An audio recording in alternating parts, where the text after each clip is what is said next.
هنا لازم ننظف غسالة اول باول، يعني كل شهر تعملي لها تنظيف.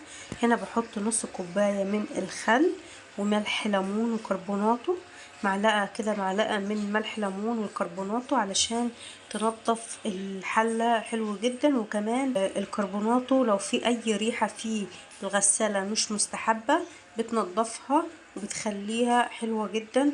وكمان بتلم كل الوبرة، بتطلع كل الوبرة اللي في الغسالة. دايما بنشتكي الغسالة بتسيب وبر على الغسيل، لازم تعملي لها دورية تنظيف حلة كل شهر. على كتير اوي كل شهر بتعملي كده كوباية خل، نص كوباية خل، حطي نص كوباية الخل واعملي هنا بنعمل هنا تنظيف للحلة، مهمة جدا لتنظيف الحلة.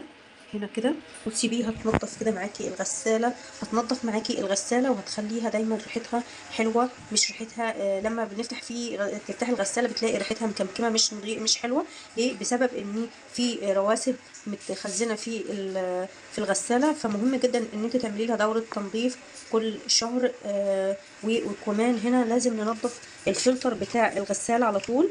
هنا الفلتر ده دايما ننضفه اول باول، ما نخلوهوش فيه دايما التنظيف الوبرة. مهم جدا تنضفيه اول باول علشان ما يربيش وبرة. تنظيف جدا الفلتر بتاع الغسالة. نتمنى تكونوا استفدتوا من الفيديو، فيديو بسيط جدا مهم جدا. دايما بنشتكي من الغسالات. نتمنى تكونوا استفدتوا، ما تنسونيش في اللايك والاشتراك. شكرا لكم.